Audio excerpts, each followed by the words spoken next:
cerahku, matahari bersinar, ku gendong tas merahku di pundak. Selamat pagi semua, ku nantikan dirimu di depan kelasmu, menantikan kami. Guruku tersayang, guru tercinta, tanpamu apa jadinya aku? Tak bisa baca tulis, mengerti banyak hal.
gambar sesuai dengan kesepakatan kita tadi. Bisa kesuruh Jelon, sendiri. kesepakatannya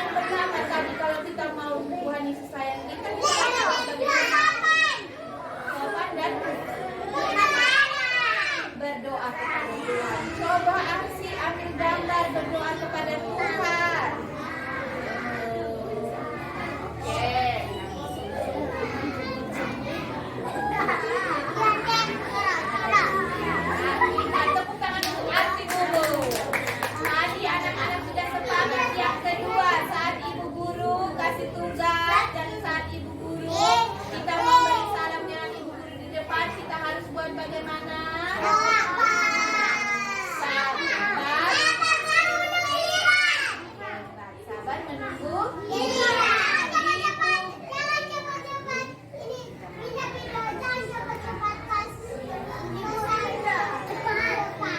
Iya, betul sekali. Ibu guru minta yang kedua, gambar kedua. Melon ambil, sabar, ibuku Kira. Ya, lipat tangan,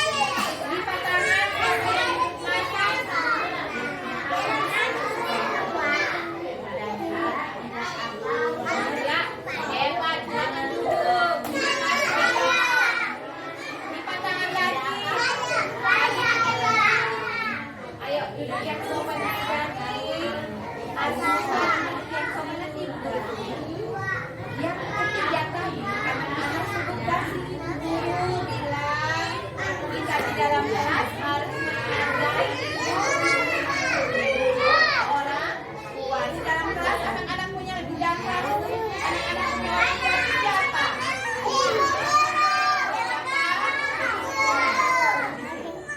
Anak siapa? Ayo, lipat tangan. Tadi Dafa sudah omong ibu guru bilang harus menghargai ibu guru. Dafa sudah menghargai atau belum ibu? Ayo Dafa silakan balik badan. Yang sopan. Dafa punya ibu guru di mana Dafa? Di belakang atau di depan? Kembali ke depan. Oke, Sari silakan ambil gambar menghargai atau teman. Silakan saat berbicara. Ya.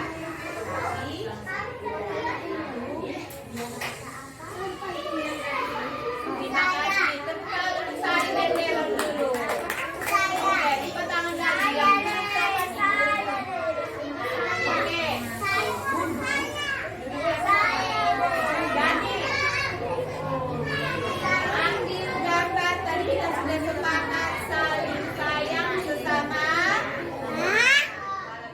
Kalau di luar kita harus saling sayang sesama. Oke, ambil gambar saling sayang.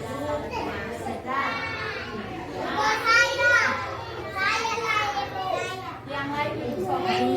Yang tidak duduk sopan ini kita tidak punya. Sini kakak. Anak duduk sopan. Ini Viro duduk sopan. Nanti duduk. Ya, jangan duduk. Tepuk tangan untuk Dani. Oke, Viro silakan berdiri. Saat anak-anak main, kita harus buat bagaimana? Saat kita setelah bermain, ya betul. Saat selesai bermain, kita harus hebat.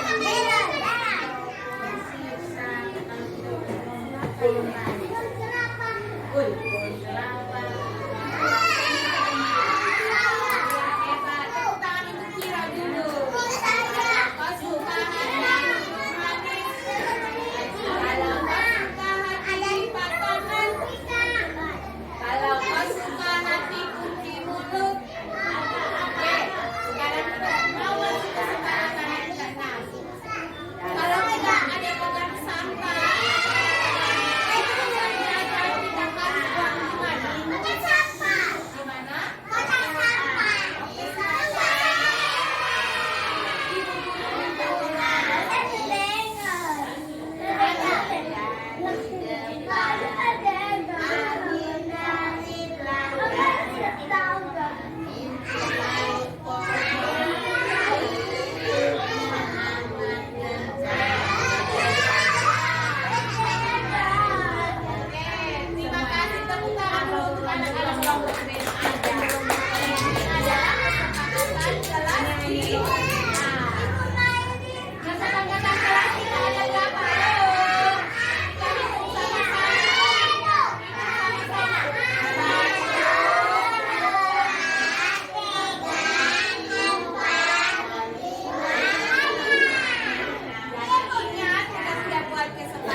sejahtera untuk kita semua dan salam bahagia untuk kita semua. Baik teman-teman, yang terhormat Ibu Kepala Sekolah TK Dharma Wanita Keva Mananu, yang sama saya hormati rekan-rekan guru TK Dharma Wanita Keva Mananu yang hadir di tempat ini bersama dengan saya untuk menyampaikan penyebaran pemahaman, penerapan, pengalaman budaya positif. Sebelum saya memaparkan tentang budaya positif ini, saya ucapkan banyak limpah terima kasih kepada teman-teman dan juga kepada Ibu Kepala Sekolah yang telah meluangkan waktu untuk bersama-sama dengan saya menyampaikan dan menyebarkan tentang budaya positif ini. Budaya positif ini merupakan salah satu materi yang kami dapat di dalam program Guru Penggerak Angkatan 7. Saya sendiri adalah calon guru penggerak Angkatan 7 dari Kabupaten Timur Tengah Utara. Hari ini saya berdiri di sini teman-teman. Saya bukan untuk menggurui teman-teman, tapi saya akan memaparkan dan juga akan menyebarkan tentang pemahaman positif kepada rekan guru di TK Dharma Wanita Keva Mananu. Terkait dengan budaya positif, ada beberapa konsep inti. Yang pertama adalah perubahan paradigma belajar. Yang kedua, disiplin positif. Yang ketiga, nilai-nilai kebajikan. Yang keempat, kebutuhan dasar manusia. Yang kelima, tentang motivasi perilaku manusia. Yang keenam, posisi kontrol guru. Ketujuh, keyakinan kelas. Dan kedelapan, segitiga restitusi. Ini merupakan konsep dari budaya positif yang perlu kita sama-sama tahu dalam keseharian kita bersama-sama dengan anak-anak didik di lembaga kita yang tercinta ini. Baik teman-teman, konsep inti dari budaya positif yang pertama adalah pembelajaran tentang paradigma baru.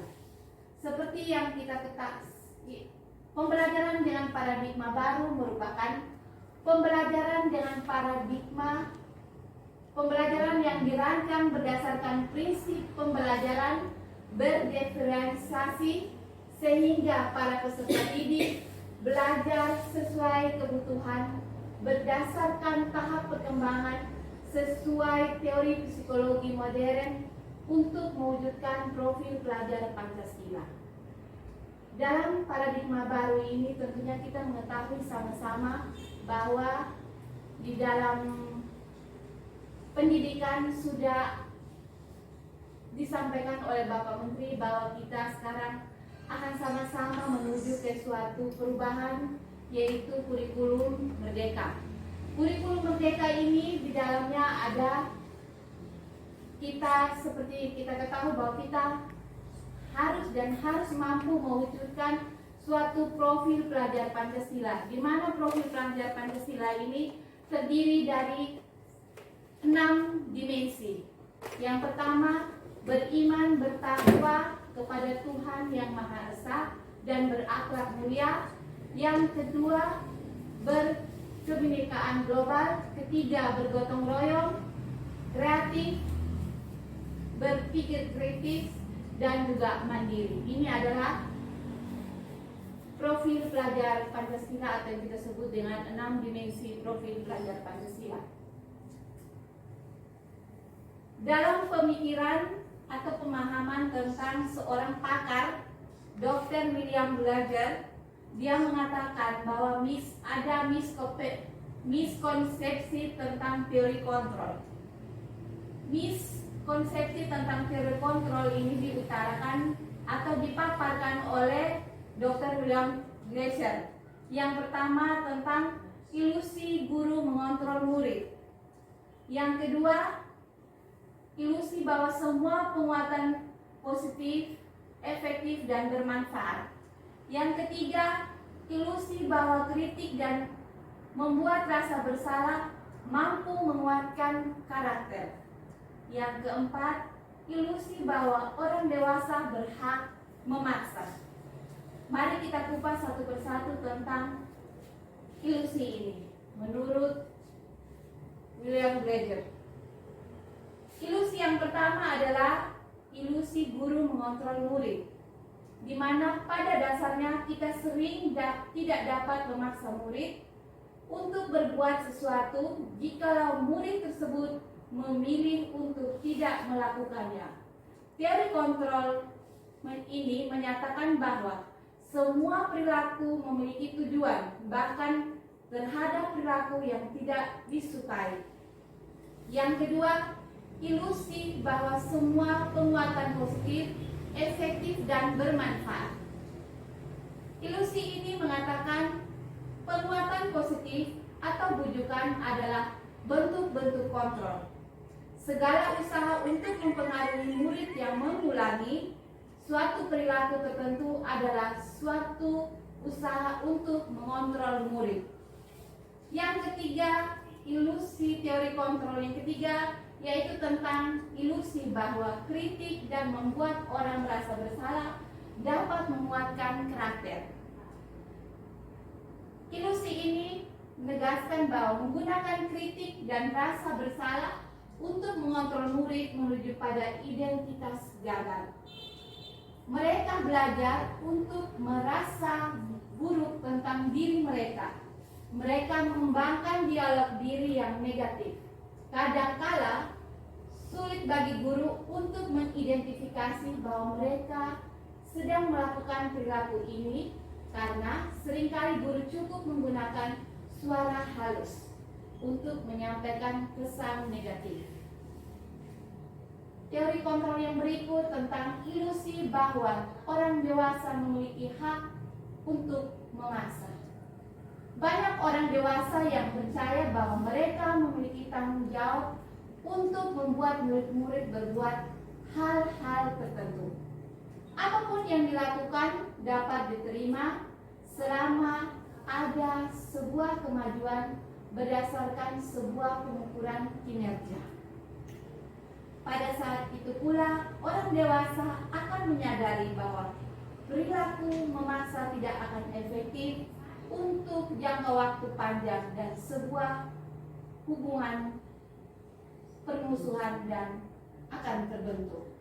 Nah, teman-teman, ini adalah ilusi keempat, ilusi kontrol yang teori kontrol yang biasanya kita gunakan di dalam keseharian kita di kelas kita masing-masing. Oleh karena itu, mungkin kita sama-sama coba memperhatikan tentang ilusi ini dan kita tentunya berada di ilusi yang mana. Tapi tentunya kita semua pasti menggunakan tentang teori kontrol ini. Terkait dengan ilusi teori kontrol ini, seorang salah satu ahli, Stephen L. Covey, dia mengatakan bahwa paradigma stimulasi respon bisa kita bandingkan dengan teori kontrol tentang dunia. Stimulasi respon tentang dunia juga tentang teori kontrol dunia. Di sini dia menjelaskan bahwa teori kontrol dan stimulasi respon itu memiliki perbedaan. Di mana realitas, contohnya seperti ini. Realitas atau kebutuhan kita sama, tapi kalau pada teori kontrol, realitas kebutuhan kita berbeda. Di situ ada perbedaan. Yang kedua, semua orang melihat hal yang sama, tapi pada teori kontrol setiap orang memiliki gambaran yang berbeda. Di sini teori kontrol dan stimulasi respon ini memiliki pendekatan hampir mirip, tapi kedua teori ini dapat mengubah cara berpikir. Cara berpikir bagaimana kita mengubah tentang suatu paradigma. Apakah kita menggunakan stimulus respon atau teori kontrol. Nah, konsep inti dari budaya positif yang berikut adalah disiplin positif. Apa makna dari disiplin positif? Disiplin positif berasal dari bahasa Latin yang disiplina, yang artinya belajar. Kita sama-sama tahu selama ini disiplin adalah satu kata di mana kita rasa bahwa oh disiplin pasti kita harus disiplin. Tapi saat ini kita ketahui bahwa disiplin itu adalah belajar. Makna asal dari kata disiplin berkonotasi dengan disiplin diri dari murid-murid, dari murid-murid, dan tentunya disiplin itu juga bukan hanya untuk murid-murid, tapi juga pasti tentunya untuk kita guru sendiri. Disiplin diri membuat orang menggali potensinya menuju sebuah tujuan apa yang dihargai. Namun dalam budaya kita, makna kata disiplin telah berubah menjadi sesuatu yang dilakukan seseorang pada orang lain untuk mendapat kepatuhan.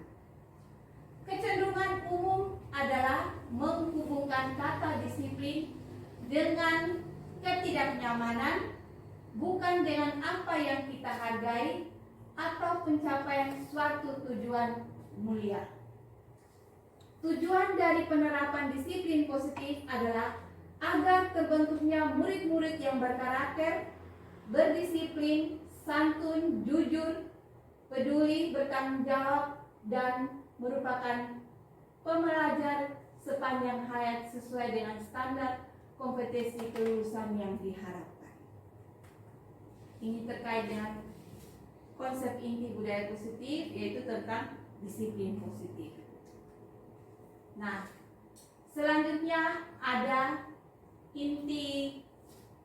konsep inti dari budaya positif, yaitu nilai-nilai kebajikan universal. Nilai-nilai kebajikan adalah sifat positif manusia yang merupakan tujuan mulia yang ingin dicapai setiap individu. Nilai-nilai tersebut bersifat universal, lintas bahasa, suku bangsa, agama, maupun latar belakang. Setiap perilaku atau perbuatan memiliki suatu tujuan. Dengan mengaitkan nilai-nilai kebajikan yang diyakini seseorang, maka motivasi intrinsiknya atau motivasi yang datang dari diri akan terbangun, sehingga menggerakkan motivasi dari dalam untuk dapat mencapai tujuan mulia yang diinginkan. Jadi motivasi intrinsik itu motivasi yang datang dari dalam diri kita sendiri. Yang berikutnya, nilai-nilai kebajikan yang ingin dicapai oleh setiap anak Indonesia kita kenal dengan kita kenal dalam kurikulum Merdeka, yaitu profil pelajar Pancasila. Profil pelajar Pancasila itu juga terdiri dari beriman, bertakwa kepada Tuhan Yang Maha Esa dan berakhlak mulia. Yang kedua, mandiri, dan yang ketiga, bernalar kritis. Keempat, berbinekaan global. Kelima, bergotong royong, dan keenam, kreatif. Adapun nilai-nilai kebajikan yang ingin dicapai anak Indonesia seperti murid-murid kita di dalam kelas, tentunya ada nilai toleransi, rasa hormat, integritas, mandiri, menghargai, antusias, empati, keingintahuan, kreatif, kerjasama, percaya, dan komitmen. Ini adalah nilai-nilai kebajikan yang perlu kita terapkan untuk anak-anak didik kita, tentunya di dalam kelas kita masing-masing. Konsep inti yang berikut adalah kebutuhan dasar manusia. Kebutuhan dasar manusia adalah segala sesuatu yang kita lakukan untuk mendapatkan apa yang kita inginkan.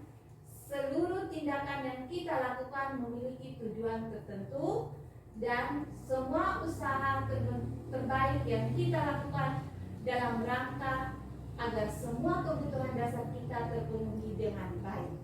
Itu adalah kebutuhan dasar manusia. Kebutuhan dasar manusia ini terdiri dari 5 kebutuhan. Yang pertama, bertahan hidup. Yang kedua, penguasaan. Yang ketiga, kasih sayang dan rasa diterima. Berikutnya, kebebasan, dan yang terakhir, kesenangan. Ini adalah kebutuhan dasar manusia yang dibutuhkan dalam diri kita masing-masing dan juga anak-anak didik kita. Kebutuhan dasar manusia yang pertama yaitu kebutuhan bertahan hidup. Kebutuhan bertahan hidup adalah kebutuhan yang bersifat fisiologis untuk bertahan hidup, misalnya kesehatan, rumah, dan makanan. Yang kedua, kasih sayang dan rasa diterima. Kebutuhan kasih sayang dan rasa diterima adalah kebutuhan untuk disayangi dan diterima, meliputi kebutuhan akan hubungan dan koneksi sosial, kebutuhan untuk memberi dan menerima kasih sayang, dan kebutuhan untuk merasa menjadi bagian dari kelompok. Kebutuhan ini juga memiliki keinginan untuk tetap terhubung dengan orang lain seperti teman, keluarga, pasangan hidup, teman kerja, binatang peliharaan, dan kelompok di mana kita bergabung. Yang ketiga adalah penguasaan, kebutuhan pengakuan atas kemampuan. Kebutuhan ini meliputi keinginan untuk dianggap berharga, bisa membuat perbedaan, bisa membuat pencapaian, bisa kompeten, diakui, dan dihormati. Meliputi self-esteem dan keinginan untuk meninggalkan pengaruh. Yang berikut adalah kebebasan atau kebutuhan akan pilihan. Kebutuhan kebebasan anak-anak dengan kebutuhan kebebasan yang tinggi menginginkan pilihan mereka, perlu banyak bergerak, suka mencoba-coba, tidak terlalu terpengaruh orang lain, dan senang mencoba hal baru dan menarik. Berikutnya, kesenangan atau kebutuhan untuk merasa senang. Kebutuhan akan kesenangan adalah kebutuhan untuk mencari kesenangan, bermain, dan tertawa. Bayangkan hidup tanpa kenikmatan apapun. Betapa menyedihkan anak-anak dengan kebutuhan dasar. Kesenangan yang tinggi biasanya ingin menikmati apa yang dilakukan. Mereka juga bisa berkonsentrasi tinggi saat mengerjakan hal yang disenangi. Mereka juga suka permainan dan suka mengoreksi barang, suka bergurau, suka melucu, dan suka menggemaskan. Bahkan saat mereka bertingkah laku buruk, mereka masih terlihat lucu. Ini adalah kebutuhan dasar manusia. 5 kebutuhan dasar manusia ini tentunya kita harus sama-sama bekerja untuk kita bisa memenuhi kebutuhan untuk diri kita sendiri dan untuk anak-anak didik kita. Konsep konsep inti yang berikutnya adalah motivasi perilaku manusia. Motivasi perilaku manusia ini ada beberapa. Yang pertama, untuk menghindari ketidaknyamanan atau hukuman. Yang kedua, untuk mendapat imbalan atau penghargaan dari orang lain. Yang ketiga, untuk menjadi orang yang mereka inginkan dan menghargai diri sendiri dengan nilai yang mereka percaya. Ini adalah motivasi perilaku manusia. Motivasi perilaku manusia ini memiliki perbedaan, di mana perbedaan ini, teori motivasi ini ada terdiri dari hukuman, konsekuensi, dan restitusi. Ketiga teori ini memiliki perbedaan. Hukuman memiliki perbedaan, sesuatu yang menyakitkan harus terjadi. Itu hukuman.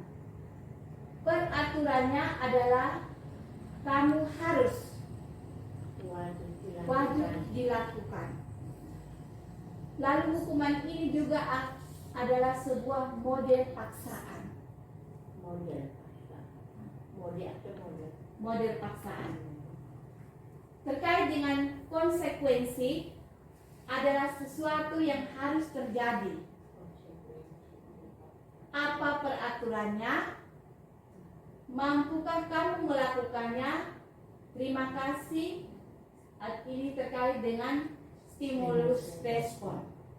Stimulus respon yang tadi saya sudah sampaikan bahwa stimulus respon ini memiliki perbedaan antara teori kontrol dan juga stimulus respon ini. Yang berikut adalah restitusi. Restitusi merupakan pilihan.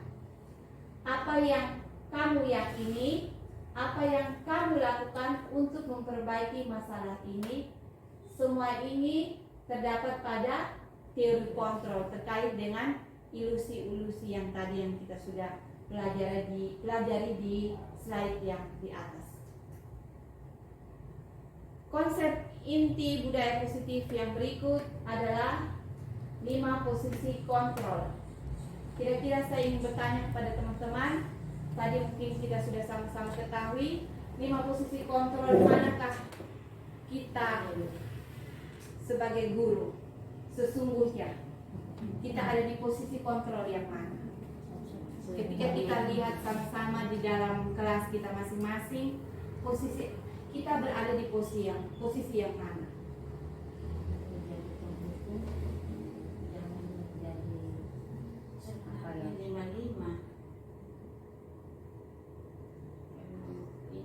Kalau mau dia masuk, Kadang teman, kadang masuk bagaimana? bisa pemantau, Dia masuk semua. Baik, betul sekali teman-teman.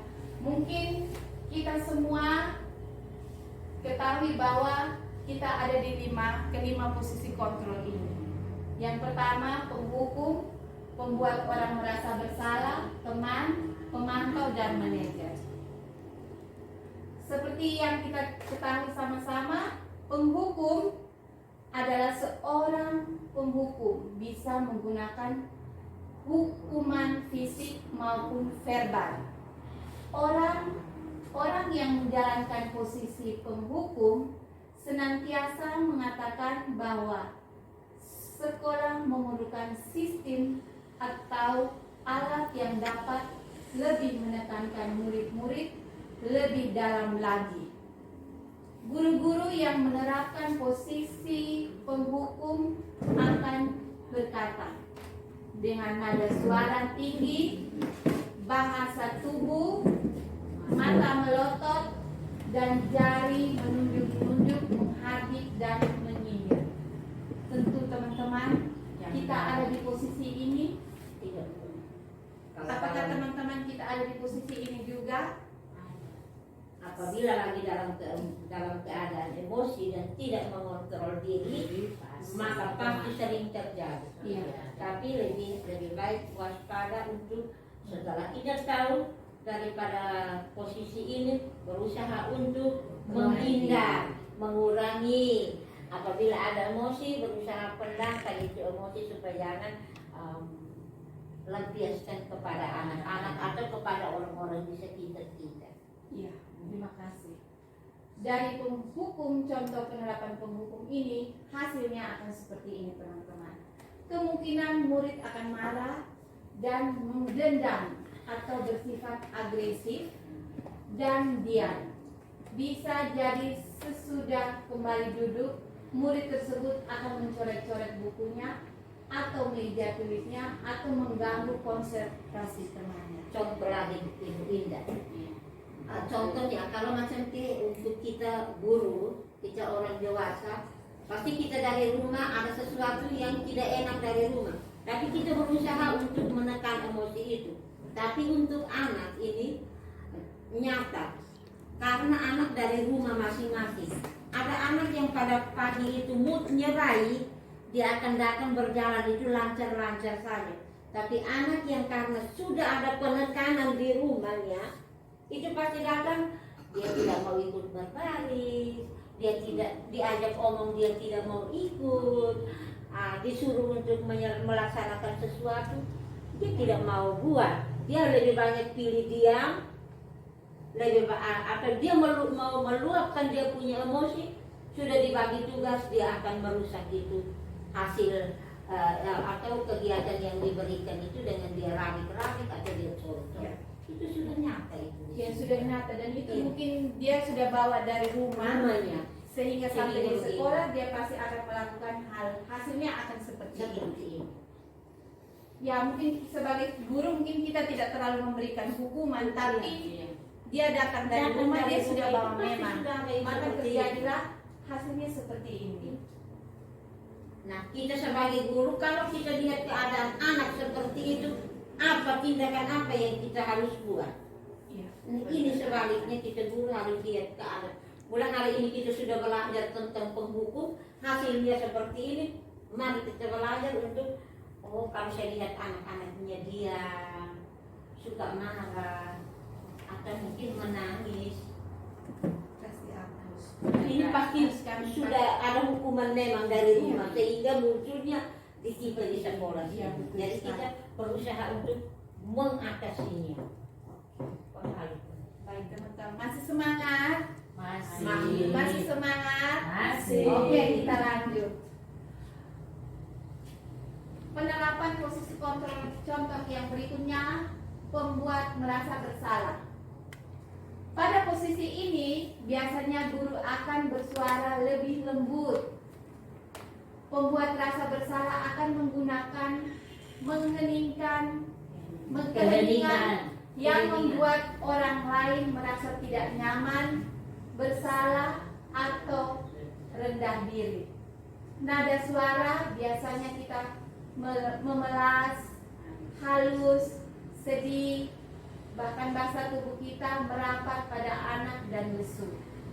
Ini adalah salah satu contoh ketika kita guru berada di posisi pembuat merasa bersalah.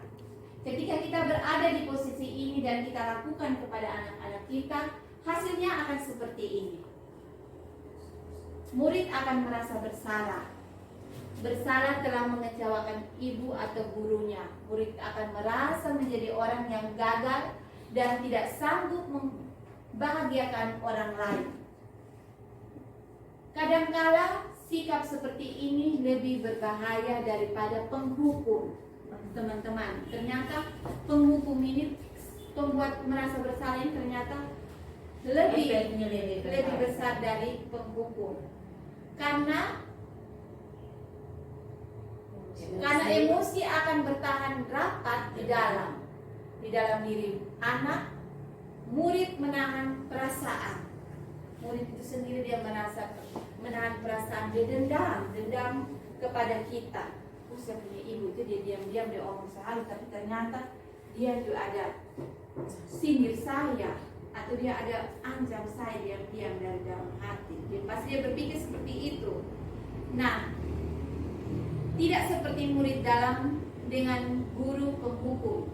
di mana murid bisa menumpahkan amarahnya walaupun dengan cara negatif.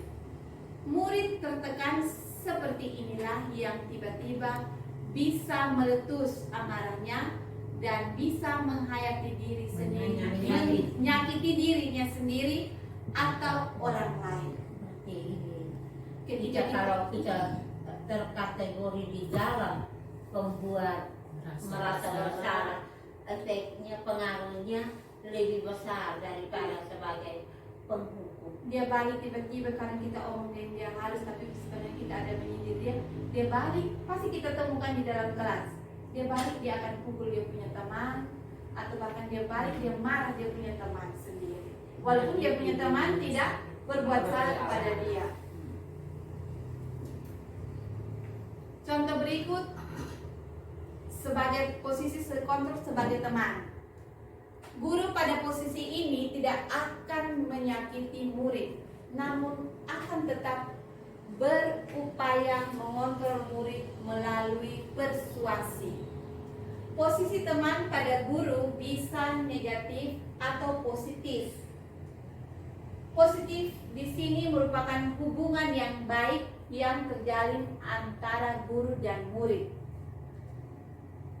Di posisi kontrol ini, nada suara kita pasti akan ramah, akrab, bercanda, dan bahasa tubuh kita akan merapat pada murid, mata dan senyum jenaka. Pasti hari-hari kita kalau anak-anak pasti ada duduk atau dia ada mengerjakan tugas mungkin agak, atau dia sedang bermain dengan teman-teman, kita datang, dia manja-manja dengan kita akan elus-elus dia, ternyata itu juga agak keliru. Selama ini kita pikir itu betul, ternyata itu agak keliru. Bahkan yang kita berikan kepada mereka tentang posisi kita berada di posisi kontrol teman ini, hasilnya akan seperti murid akan merasa senang dan akrab dengan guru. Ini termasuk dampak yang positif, memang betul dampak positif. Hanya saja di sisi negatif murid menjadi tergantung pada guru tersebut. Bila ada masalah, dia merasa bisa mengandalkan guru tersebut untuk membantunya.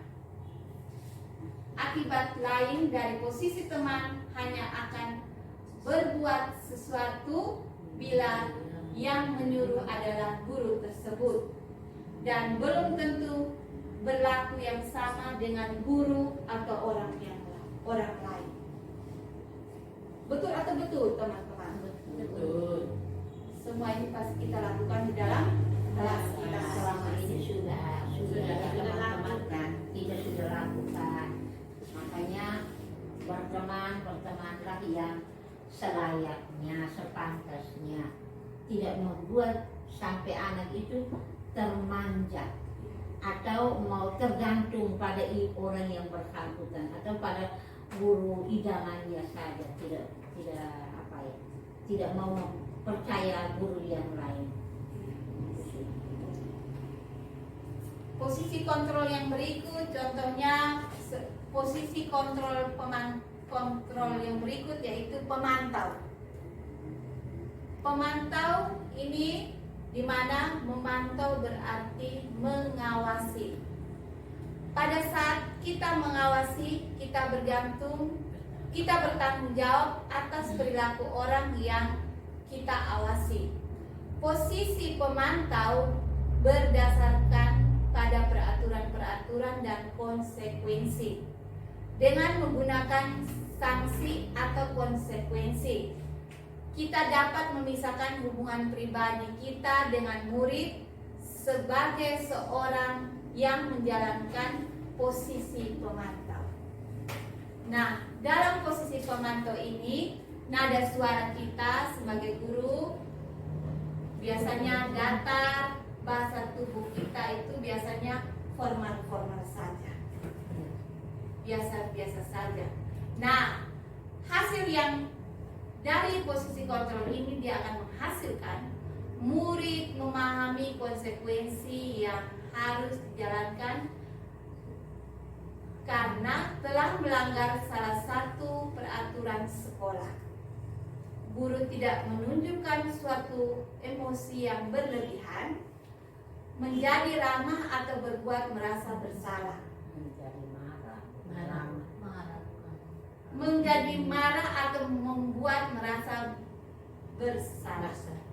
Murid tetap dibuat tidak nyaman, yaitu dengan harus tinggal kelas pada waktu jam istirahat dan mengerjakan tugas.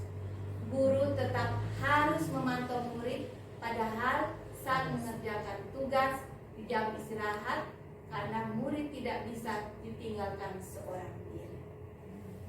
Tentu hari-hari pasti kita juga melakukan anak-anak kita di dalam kelas sebagai pemantau. Berikutnya di posisi kontrol manajer. Posisi kontrol manajer ini adalah posisi di mana guru berbuat sesuatu bersama dengan murid, mempersilahkan murid mempertanggungjawabkan perilakunya, mendukung murid agar dapat menemukan solusi atas permasalahannya sendiri.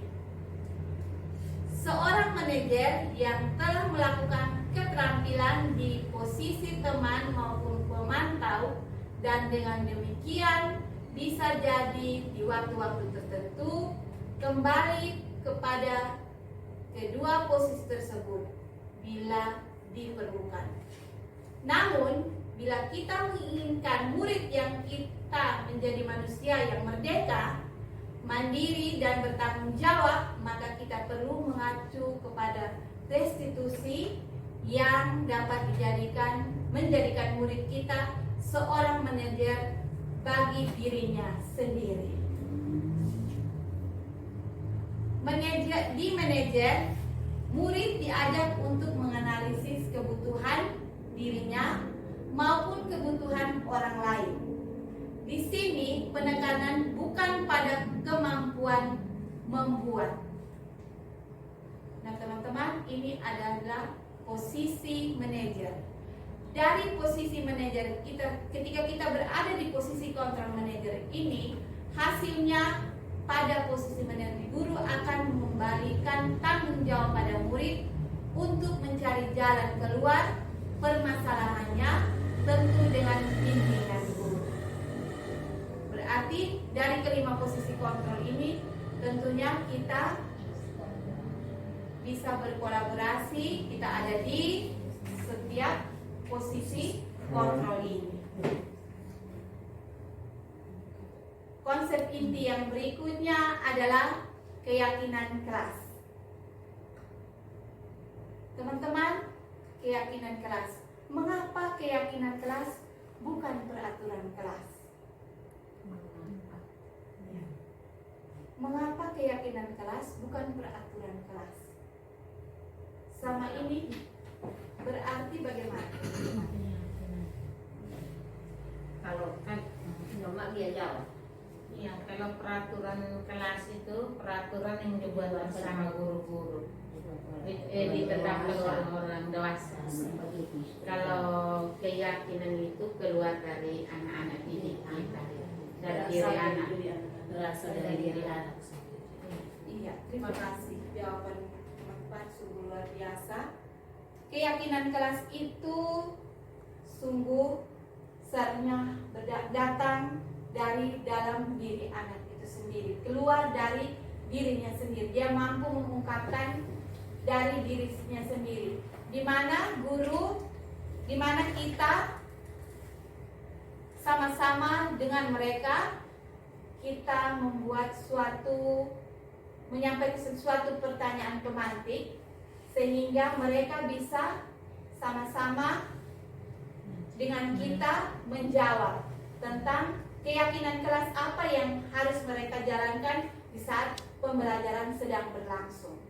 Keyakinan itu tentunya harus diyakini, dibuat sendiri oleh anak-anak, dan tentunya guru sendiri memiliki kata kunci atau pertanyaan-pertanyaan pemantik sehingga kita bisa membuat suatu keyakinan kelas bersama-sama dengan anak-anak didik kita di dalam kelas. Nah, ini adalah contoh dari keyakinan kelas di kelas yang sudah saya buat di kelas saya di kelompok B3. Ini adalah salah satu contoh. Saya tidak menggunakan kata-kata, tapi saya lebih menggunakan gambar, karena kita tahu bahwa anak-anak usia dini belum terlalu bisa membaca kalimat, tapi mereka tentunya membaca gambar. Jadi saya buat dengan cara memberikan mereka gambar, lalu mereka mengutarakan kalimat apa yang sesuai dengan. Saya siapkan semua gambar terkait dengan nilai-nilai kebajikan, dan saya siapkan semua itu sesuai dengan keyakinan mereka bahwa mana yang tepat mereka pilih dan mereka tempel sendiri seperti ini. Menurut teman-teman, apakah di lembaga kita ini perlu kita perbaharui, ataukah kita masih tetap perlu memakai aturan atau tata tertib di kelas kita?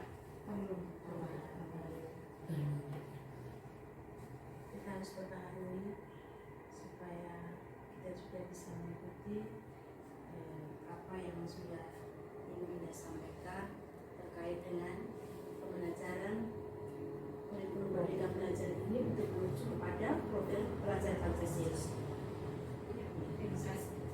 Baik teman-teman, kita sepakat nanti kita sama-sama mulai sekarang, mungkin bukan mulai besok, mungkin kita karena kita sudah sama-sama mengetahui tentang terkait dengan sosialisasi kami ini, terkait dengan sosialisasi yang saya sampaikan ini, mungkin jangan tunggu lagi sampai tahun ajaran baru, tapi cobalah kita mencoba di dalam kelas kita untuk sama-sama membuat keyakinan kelas bersama dengan anak-anak didik kita di dalam kelas kita masing-masing. Oke. Konsep inti yang terakhir yaitu segitiga restitusi. Apa itu segitiga restitusi? Segitiga restitusi adalah suatu proses yang dijalankan oleh seorang guru atau orang tua agar dapat menghasilkan murid yang mandiri dan bertanggung jawab. Segitiga restitusi ini terdiri dari ketika kita membuat segitiga restitusi ini ada beberapa tahapan. Yang pertama, mungkin kita melalui tahapan menstabilkan identitas. Di mana menstabilkan identitas itu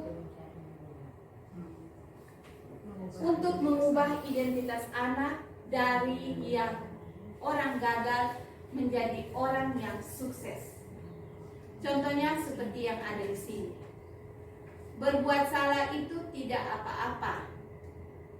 Ketika kita bertanya kepada kita menyampaikan contoh ini kepada anak. Tidak ada manusia yang sempurna. Saya juga pernah melakukan kesalahan seperti itu. Ibu tidak tertarik untuk mencari siapa yang salah, tapi ibu ingin mencari solusi untuk mencari solusi dari permasalahan ini. Apakah kamu sedang menjadi teman? Apa yang baik buat diri sendiri? Ini adalah contoh dari kita menstabilkan identitas.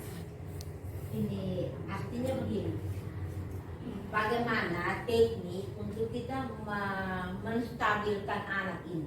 Contohnya, dia agresif sekali toh. Nah, kira-kira kita membuat pertanyaan orang berbuat salah itu tidak apa-apa.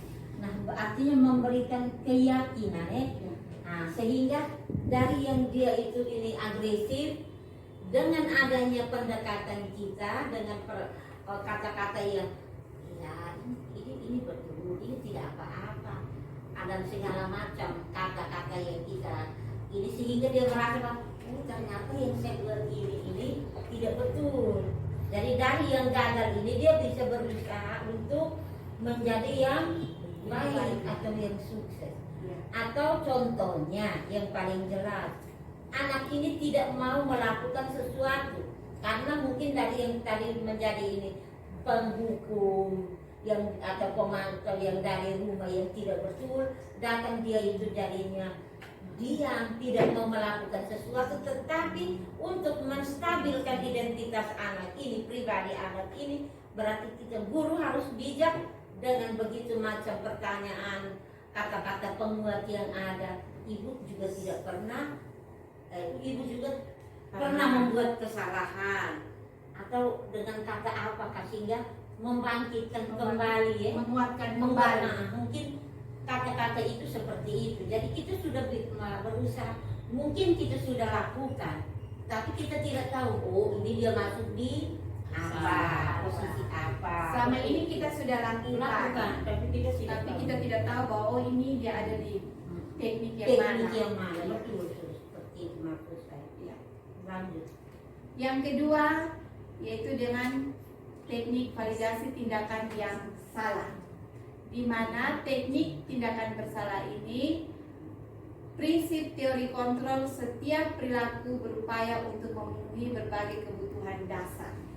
Jadi ini adalah salah satu teknik di mana kita melihat kembali ilusi-ilusi yang sudah kita lakukan kepada teman, yang sudah kita lakukan pada anak didik kita. Dan contohnya ada di sini. Padahal kamu bisa melakukan yang lebih buruk dari ini ya. Kamu pasti punya alasan mengapa melakukan hal ini. Kamu patut bangga pada dirimu sendiri karena kamu telah melindungi sesuatu yang penting buatmu. Kamu boleh mempertahankan sikap itu, tapi kamu harus menambahkan sikap yang baru.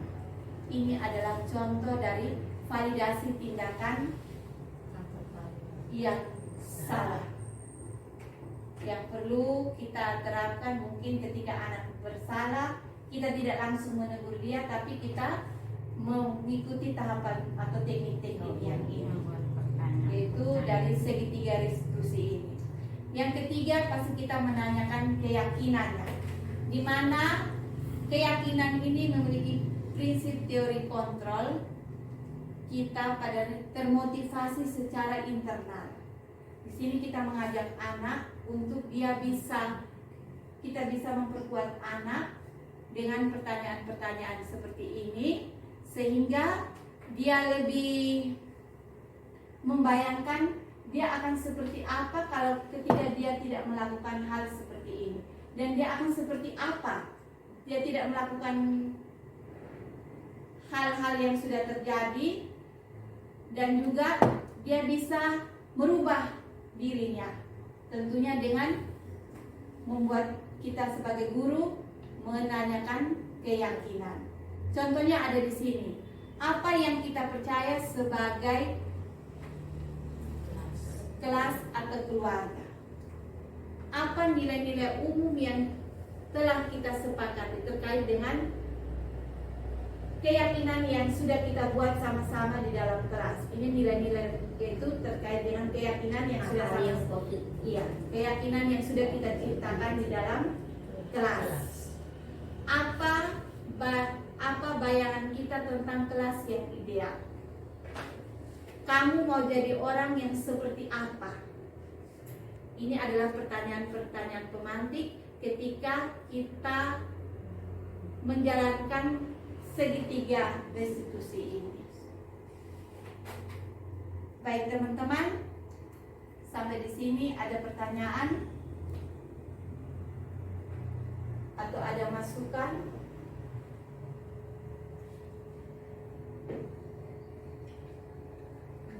Ada tambahan dari teman-teman terkait dengan penerapan budaya positif ini?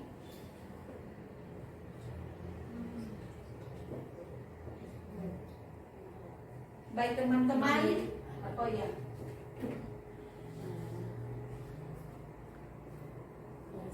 saya meminta kita sama-sama berkolaborasi untuk apa yang sudah dipaparkan hari ini.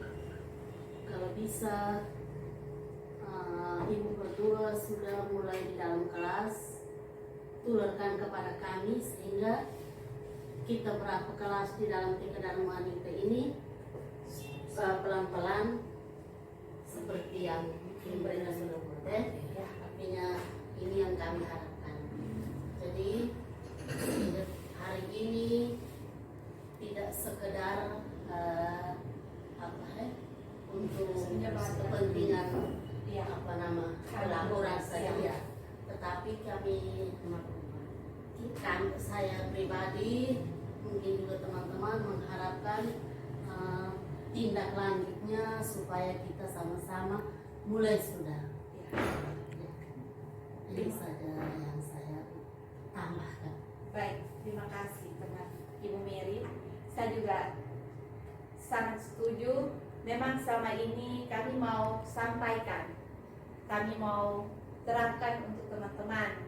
Tapi kami merasa mungkin kami harus mensosialisasikan dulu. Kita sama-sama sepakat, kita dengar dulu apa itu tentang budaya positif, dan kami mungkin tentunya harus mulai dari kami punya diri dan juga tentunya dari dalam kelas kami, apakah kami berhasil melakukan ini atau tidak. Nah, setelah kami melakukan dan berhasil, akhirnya kami sosialisasikan dulu. Dan terima kasih untuk Ibu Mary bahwa kita tidak hanya sampai di sini saja sekedar untuk melengkapi laporan, tapi kita sama-sama berkolaborasi untuk melakukan perubahan paradigma, perubahan di lembaga kita, sehingga ke depan kita sudah mendapat atau kita menjemput kurikulum Merdeka sesungguhnya, kita sudah terapkan tentang konsep inti dari budaya positif ini. Saya terima kasih untuk Ibu Mary atas masukannya, dan juga di akhir kata ini ada pertanyaan lagi teman-teman atau ada masukan?